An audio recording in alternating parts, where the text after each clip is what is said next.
பேதம் பார்ப்பவன் தமிழனே அல்ல, அவன் தமிழ் இன விரோதி. துணிந்து சொல்வோம், சாதி மதம் இனம் இவையெல்லாம் மனிதர்கள் படைத்தவை, அது தமிழர்களுக்கு கிடையாது. ஆதிகால தமிழன் எப்படி வாழ்ந்தான் அப்படி வாழ்கின்றோம் நாம். இங்கே பிரிவினை செய்வதற்கு ஒரு நரி கூட்டம் இருக்கும், புறந்தள்ளுங்கள். அதுதானே பகுத்தறிவு. 4 பேர் அப்படி சொல்றாங்க, ஆமா ஞாபகம் போறதுக்கு எதுக்கு நம்ம படிச்சிருக்கிறோம்? இலக்கியம் படிச்சா சொல்றோம், பெரியவங்க பேச்ச கேட்டதா சொல்றோம், பிறகு சிந்தித்து பார்க்க வேண்டாமா?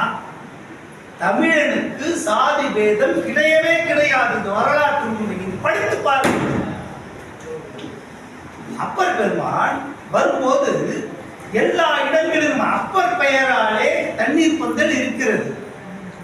அவரிடம் போய் கேட்கின்றார், நீங்கள் செய்கின்ற தொண்டிற்கு உங்கள் பெயரை வைக்காமல் யார் பெயரையே வைத்திருக்கிறீர்களே என்று. ஐயா, யார் பெயரோ என்று சொல்லாதீர்கள்.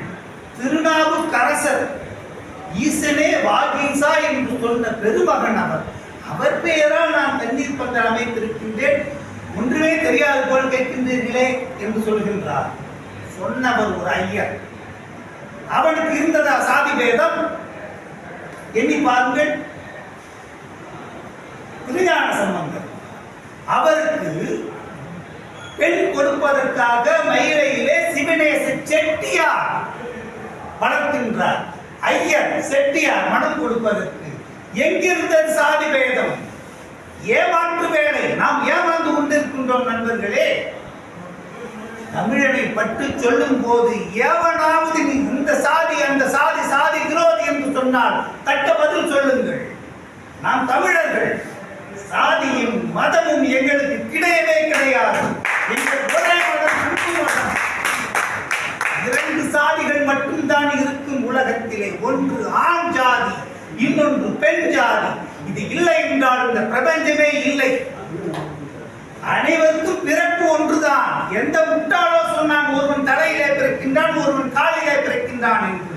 பகுத்தறிவோடு சிந்தித்து பாருங்கள், அனைவருக்கும் பிறப்பு ஒன்றுதான். அதே மாறுபாடு ஏது? எவனோ ஒருவன் சொன்னதை சிறைமேற்கொண்டு ஏற்காதீர்கள், கூறந்தள்ளுங்கள் அந்த குப்பையினை. அந்த குப்பையினை ஊதி ஊதி பெரிதாக்கி ஒற்றுமையாய் இருப்பவர்களை வேதப்படுத்துவதற்கென்றே சில கூட்டம் இருக்கிறது இந்த நாட்டிலே. பிட்டில் பூச்சிகளாய் நாம் விழுந்து விடக்கூடாது. அதிலே நமக்கு மெய்யான பகுத்தறிவு தேவை. பிறப்புக்கும் எல்லாம் இருக்கும் என்று சொன்னான் வள்ளுவன். யாமறிந்த மொழிகளிலே தமிழ் மொழி போல் இனிதாவதெங்கும் காணோம், கம்பனை போல் வள்ளுவன் போல் என்றெல்லாம் பாரதி சொன்னான் என்றால், நமக்கு பொதுமறை திருக்குறள், பகவத்கீதை என்று சொன்னால் இந்து மதத்துக்காரர்கள் சொல்வார்கள், பைபிள் என்று சொன்னால் கிறிஸ்தவர்கள் சொல்வார்கள், குரான் என்று சொன்னால் முஸ்லிம்கள் சொல்வார்கள். ஆனால் ஒட்டுமொத்த மனித சமுதாயத்திற்கும் ஒரே பொதுமறை எதுவென்றால் வான்புகள் வள்ளுவன்.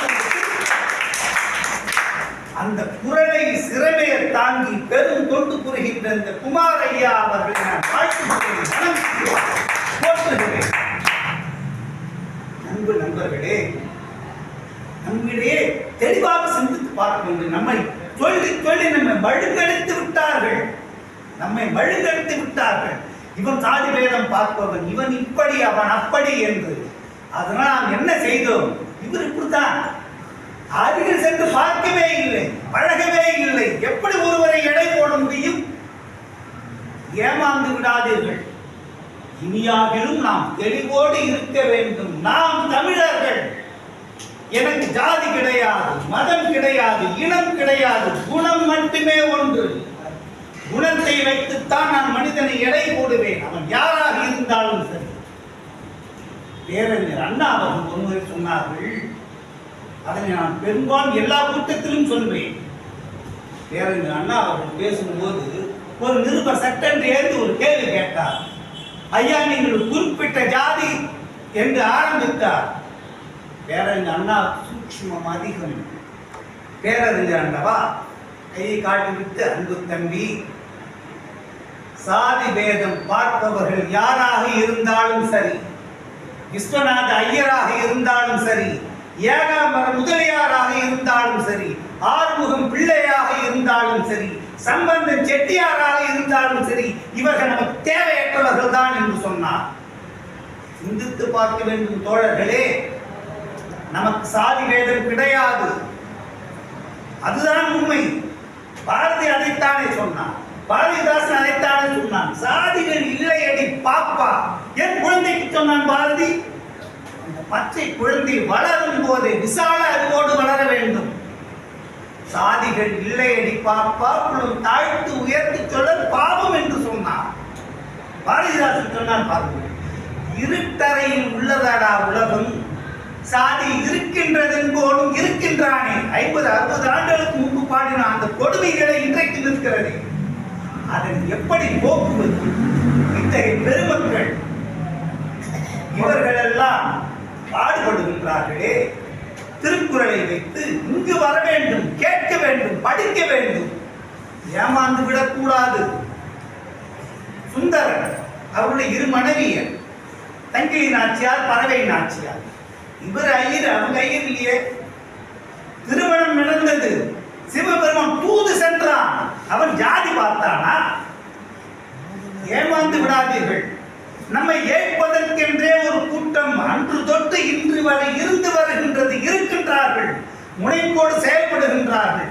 இவனோடு சேராதே, அவனோடு சேராதே என்று மெய்யான பகுத்தறிவோடு செயல்படுவோம். நமக்கு ஜாதி மதம் இனம் எதுவுமே கிடையாது. ஒரே இனம் தமிழ் இனம், ஒரே மதம் அன்பு மதம். நாம் அனைவருமே ஒரு தாய் வயிற்று பிள்ளைகள் என்று வாழ்வோம், வாழ்ந்து காட்டுவோம். அப்படி நம்மை வழிநடத்தி செல்கின்ற இந்த பெரியவர்களை எல்லாம் வணங்குகிறேன், உங்கள் பாதம் பணிந்து போற்றுகிறேன். நீங்கள் தான் இப்போது தேவை. எரிகின்ற கொள்ளைக்கு எண்ணெய் வார்ப்பதற்கு ஒரு கூட்டம் தயாராக இருந்து கொண்டிருக்கின்றது. அதனை சரிப்படுத்தி நெருப்படுத்தி இந்த கொடுந்தியை அணைக்க வேண்டும் என்றால் பெருமக்கள் முன் வர வேண்டும். ஓடோ தோல் என்று நாம் பணியாற்ற வேண்டும். அதுதான் மெய்யான தமிழனின் கடமை என்று சொல்லி இந்த நல்ல வாய்ப்பினை, இது நம்ம அண்ணனை பற்றி சொல்லவே இல்லை பாருங்களா. பேசும்போது ஐயாவுக்கு விருது கொடுத்தாங்க. எஸ், மிகப்பெரிய மனிதர், தகுதியான மனிதர்.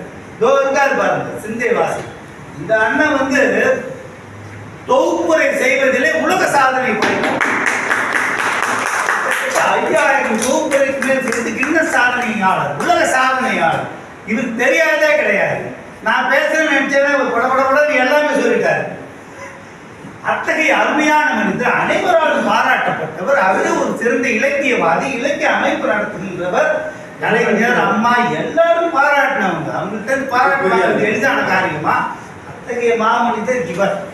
இப்படி தகுதியானவர்களை கண்டெடுத்து போற்றுகின்ற, பாராட்டுகின்ற இந்த மனிதரை, அன்பு மனிதரை வாழ்த்துகிறேன். மீண்டும் சொல்கிறேன், நாம் அனைவரும் ஒன்றிணைந்து செயல்படுவோம். இங்கே எள்முனை அளவு கூட வேதம் இல்லை. எவனாவது சாதி வேதம் பேசினால் அவன் தமிழன் இல்லை என்று முகத்தில் காணி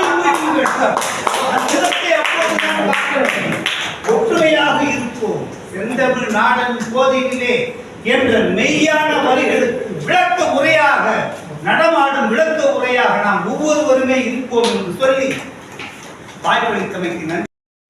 சப்ஸ்கிரைப் மின்னல் கலைக்கூடம்.